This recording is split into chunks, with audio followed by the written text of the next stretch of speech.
제 인터뷰는 어떠신가요? 아, 이거는 예상치 못한 질문이라서 잠깐만요. 패스 안 해도 된다고 했죠? 잠깐, 농담이었고 한번 진지하게 생각을 해볼게요. 잠시 15초의 시간만 주세요. 자, 두 가지 대답이 준비가 됐습니다. 하지만 하나의 대답만 할 거예요. A안과 B안이 있습니다. A안과 B안에서 선택을 해주시면은 하나만 대답을 할 겁니다. A요. A형, 준비되셨습니까?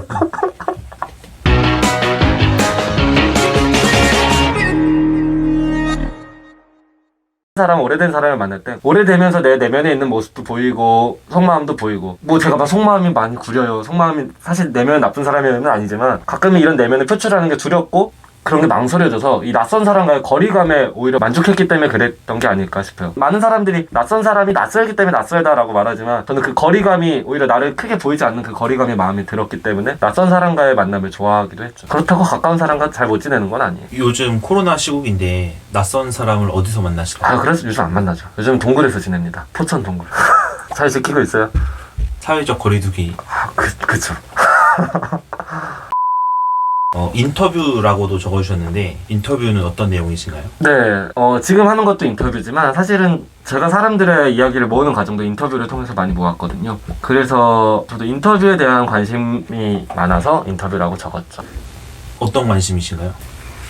인터뷰에 대한 생각은 다 다르겠지만 누구는 인터뷰를 하기 전에 상대방에 대한 파악이 전부 끝나고 내가 필요한 얘기를 유도하면서 하는 게 인터뷰다라고 했는데, 제가 했던 인터뷰의 방식은 좀 많이 달랐어요. 주제를 던지고 그 상대방이 말하고 싶게끔 다 냅뒀거든요. 그리고 인터뷰하면서 술 마시면서 인터뷰하는 거 되게 좋아해요. 술 한잔 하면서, 그러니까 예를 들면은 휴대폰에 대해서 얘기를 해야 해요. 그러면은 휴대폰에 대해서 얘기를 합시다. 이게 아니라 그냥 얘기를 하다가 상대방이 휴대폰에 대한 얘기를 꺼내게끔 하는 거예요. 제가 질문을 던지지 않고. 그 상대방이 얘기를 한순간에 그냥 모든 걸 다 적죠. 그러고 나서 필요한 얘기들은 그 이후에 제가 따로 쓰고요. 그래서 인터뷰하면서 사실 인터뷰를 해도 되나 하면서 웃기지만 질문을 많이 던지지 않아요. 상대방이 얘가 산으로 가든 강으로 가든 그 얘기를 다 담고 그걸 모은 다음에 이 얘기는 이런 맥락이었구나, 이거를 나중에 다시 정리하죠.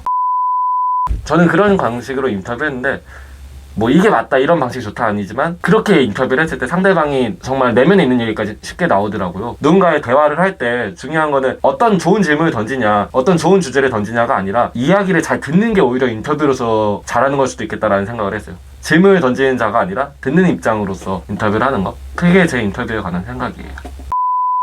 제 인터뷰는 어떠신가요? 이거는 예상치 못한 질문이라서 잠깐만요. 패스 안 해도 된다고 했죠? 잠깐, 농담이었고 한번 진지하게 생각을 해볼게요. 잠시 15초의 시간만 주세요. 자, 두 가지 대답이 준비가 됐습니다. 하지만 하나의 대답만 할 거예요. A안과 B안이 있습니다. A안과 B안에서 선택을 해주시면은 하나만 대답을 할 겁니다. A요. A형, 준비되셨습니까?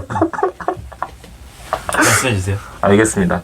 인상한컷 TV를 봤을 때 여러 인터뷰들이 많았었는데 그냥 괜찮은 맥락에서 제가 봤던 거는 이 사람들의 순간을 담았다? 라는 부분이 되게 좋았어요. 인생한컷의 취지 자체 영상을 되게 좋아했었거든요. 이 사람들의 이 순간을 담아가지고 저는 지금 27이지만 언젠가는 35이 될 거고 언젠가는 44이 될 거고 여러 나이를 지나면서 27은 사라지잖아요. 하지만 그 나이가 됐을 때 이 영상을 통해서 27살의 나를 다시 끄집어내는 이 연결고리가 된다는 점이 저는 굉장히 마음에 들었고, 인생한컷 TV의 매력은 그거라고 생각을 했어요. 그러고 A안에 대한 대답으로서 쭉 얘기를 하자면은, 그렇기 때문에 이 사람에 대한 개인적인 얘기를 더 깊게 들어가도 괜찮겠다라는 생각을 했었어요. 물론 우리가 누군가를 만날 때 직업으로서 이 사람을, 내가 최근에 감성적인 사람 만났어라는 얘기보다 내가 최근에 작가를 만났어라는 얘기가 더 쉽게 이해되고 와닿듯이 직업으로서 표현하는 게 좋았지만, 어쩌면 그 내면으로서 더 깊게 들어갔을 때 이 사람을 새롭게 표현할 수 있지 않을까? 그런 생각을 한 번은 했었어요. 예를 들면 공통된 질문에서 맥락이 달랐으면 좋겠다라는 걸 느꼈었거든요. 공통 질문에서 질문이 죽음에 관한 질문들이 있었는데 결국에는 이것들이 같은 것을 물어보는 게 아닐까? 인터뷰어가 파악하고자 한 것이 무엇일까를 고민하면서 썼었거든요. 정말 어떤 게 궁금해서 물어보는 질문일까? 그런 질문에서 조금 더 풍부하게 갔으면 좋겠다. 지금이 뭔가 아쉽다기보다도 지금의 이 취지가 너무 마음에 들기 때문에 감정적이라는 표현보다는 이 질문의 맥락을 좀 더 다채롭게 해도 괜찮겠다. 사람이 말이 많으면은 사실 너무 지루해지고 영상이 재미없다라고 생각할 수도 있지만, 인상한컷의 취지를 생각하면은 오히려 그 부분을 더 깊게 해서 이 사람이 말하고자 하는 거, 생각하는 것들을 더 다양하게 표현해도 괜찮겠다라는 생각도 했었어요. 사실 그냥 오늘 제가 질문에서 느낀 것만 얘기를 한 거죠. 오늘 인터뷰는 깊게 들어간 것 같나요? 네, 저는 되게 재밌게 얘기했어요. 사실 뭐 평을 부탁하니까 어떤 게 도움이 될까 해서 제가 고민을 해서 그렇게 얘기를 한 것 뿐이지, 저는 지금 되게 재밌게 인터뷰를 하고 있습니다. 감성쟁이라고 적어주셨는데 이건 어떤 내용인가요? 지독한 감성쟁이죠. 진짜 지독한 감성쟁이인데 가끔은 저도 마음에 안 들어요. 제가 왜 내가 그런 소리를 하지? 좀 술에 취하지도 않았는데 그냥 혼자서는 이제 누구한테 말하잖아요. 감성에 혼자 취해가지고 또 난리를 폈다라고 말하는데 최악이 있죠. 제 친구들은 아는데 네, 황현홍 최악의 고백 황현홍은 모르는 사람입니다. 하여튼 제 최악의 고백이 몇 개 있어요. 감성에 취해가지고 바다가 이렇게 예쁜데 어떻게 사랑한다고 말하지 않을 수가 있겠어 뭐 이런 소리를 한다든가. 좀 취해가지고 난리를 피웠던 적이 몇 번 있죠. 그래서 감성쟁이 성향이 조금 있습니다. 별명 중에 하나네요. 그쵸. 별명이 좀 많아요. 당한 별명들이 많죠. 여자친구는 있으신가요? 네, 패스하겠습니다. 작가라는 꿈을 갖고 살아가면서 후회를 하신 적은 없나요?